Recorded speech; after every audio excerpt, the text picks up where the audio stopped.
అంబాజీపేటలో కాసేపట్లో ప్రభల తీర్థం ప్రారంభం కానుంది. కనుమ పండుగ రోజున కొనసాగుతూ వస్తున్న ఈ సంప్రదాయ ప్రభల జాతర రాష్ట్ర పండుగ హోదాతో జగన్నతోట ఉత్సవాలకు ప్రాధాన్యం ఏర్పడింది. ప్రభల ఊరేగింపులో 11 గ్రామాల ప్రజలు పాల్గొనున్నారు. ముసలపల్లి గ్రామ శివారులోని జగన్నతోట ప్రభల తీర్థం జరగనుంది. ఈ ఉత్సవానికి భారీ సంఖ్యలో జనాలు పాల్గొనున్నారు. ఈ క్రమంలో ప్రభల తీర్థానికి పటిష్టమైన పోలీసు బందోబస్తు ఏర్పాటు చేశారు. అంబాజీపేట మండలంలోని జగన్నతోట చుట్టుపక్కల ప్రాంతాల్లో ట్రాఫిక్ మళ్లింపు చేపట్టారు అధికారులు.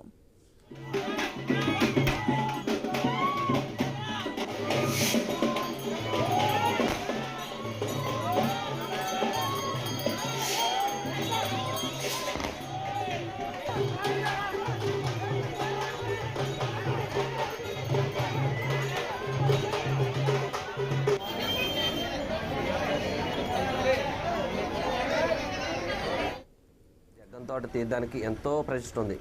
11 ఏక రుద్రాక్షల శివాలయాలు కలిసి ఉన్న 11 తీర్థాలకి 11 ప్రభలకి చాలా ప్రాముఖ్యత ఉన్నది కాబట్టి మేము అందరం ఎంతో దూరం నుంచి వచ్చాము. ఈ తీర్థాన్ని చూడాలి, అందరూ సంతోషంగా ఉండాలి, అందరూ కూడా మంచిగా ఉండాలని అందరికీ దేవుడికి దండం పెట్టుకుని ఏదైతే ఈ జగన్తోట తీర్థం ఉందో ఎంతో మంచి పేరు గల తీర్థం. ఇది రాష్ట్ర పండుగ కింద కన్వే చేశారు. అలాంటిది ఇంకా చాలా ముందుకెళ్ళాలని మనస్ఫూర్తిగా కోరుకుంటున్నాను. మేము హైదరాబాద్ నుంచి వచ్చాము. మా అమ్మమ్మ గారు ఊరికి వస్తాము ఎవ్రీ ఇయర్. ఈ సంక్రాంతి పండుగ అంటే మాకు చాలా ఇష్టం. ఇక్కడ జరిగే భోగి పండుగ, భోగి మంటలు, ముగ్గుల పోటీలు, హరిదాసు ఇవన్నీ చూడడానికి చాలా ఆనందంగా వేచి చూస్తూ ఉంటాము. ఇక్కడ ఏకాదశ రుద్రులు కొలువుదీరి ఉన్నారని ప్రఖ్యాత.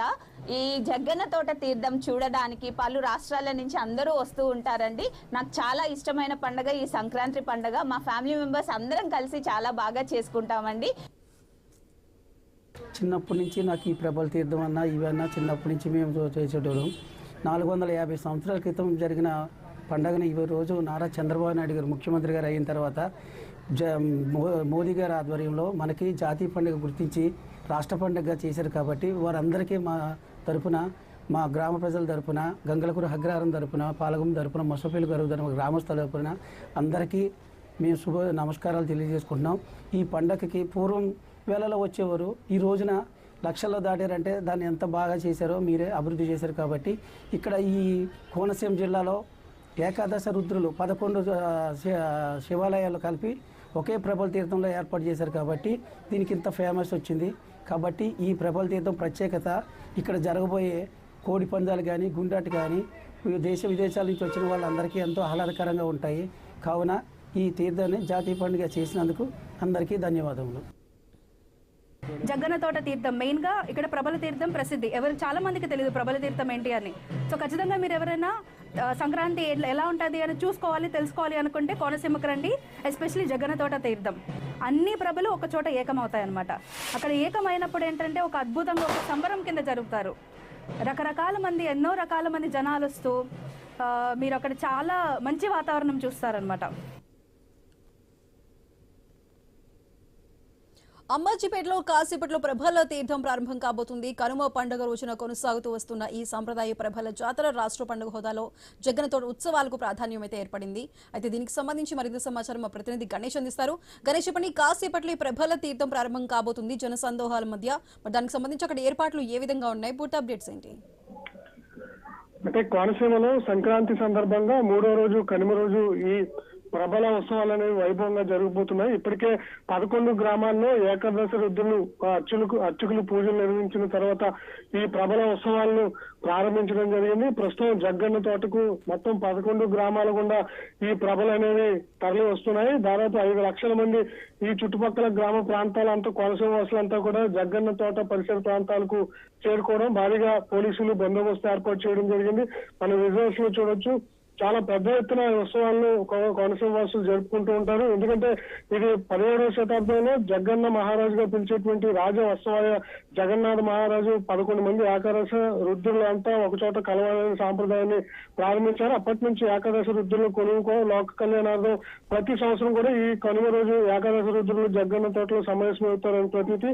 ఇదే సమావేశంలో లోక కళ్యాణం గురించి ఏకాదశ రుద్రులు చర్చించారని అప్పటి నుంచి కోనసీమ ప్రాంతం అంతా కూడా సుభిక్షంగా ఉందని చెప్పి ఇక్కడ ప్రజల నమ్మకం. అందువల్ల ఈ ప్రభల ఉత్సవాన్ని వైభవంగా ఇక్కడ ప్రజలు జరుపుకుంటూ ఉంటారు.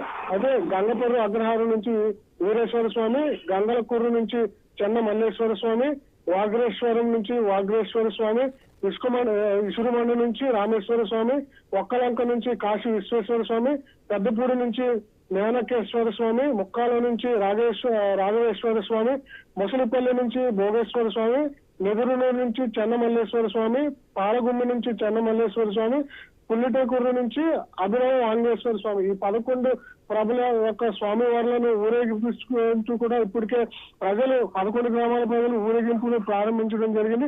ముఖ్యంగా ఇక్కడ ఆద్యంతో ఆకట్టుకునేటువంటి అంశం ఏంటంటే కౌశిక నదిని ఈ ప్రభలు దాటవలసి ఉంటుంది. ఈ ప్రభలు దాటేటువంటి మార్గం ఏదైతే ఉందో ఇదంతా కూడా కొంత ఇబ్బందికరంగా ఉంటుంది. పొలాల మధ్య వెళ్లాల్సి ఉంటుంది. ఒక్కొక్క ప్రభలు దాదాపు 30 మంది మోస్తారు.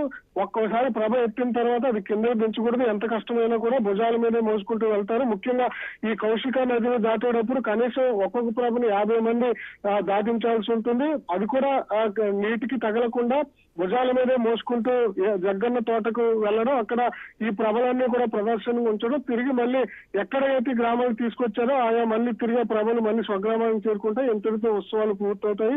ప్రస్తుతానికైతే వైభవంగా కోనసీమ జిల్లాలో ఈ ప్రభల ఉత్సవాలు ప్రారంభం కావడం జరిగింది. దీన్ని తిలకించేందుకు భారీగా ఆంధ్రప్రదేశ్ నుంచే కాదు ఇతర రాష్ట్రాల నుంచి కూడా తరలి వచ్చి ఈ ఉత్సవాల్లో పాల్గొంటుండడం కోనసీమ జిల్లాకు అంటే వైభవాన్ని తీసుకొస్తున్నాయి. మొత్తంగా అయితే చరిత్ర నుంచి అంటే 450 ఏళ్ల నుంచి కొనసాగుతున్నటువంటి ఆచారాన్ని కొనసాగిస్తూ కోనసీమ జిల్లా వాసులు ఈ ప్రభల ఉత్సవాల్లో ఈ సంక్రాంతి కనుమ రోజున ఎంజాయ్ చేస్తున్నటువంటి పరిస్థితి ఉంది. సుధా.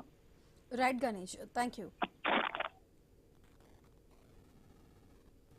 మరిన్ని అప్డేట్స్ చూసే ముందు షార్ట్ బ్రేక్ తీసుకుందాం.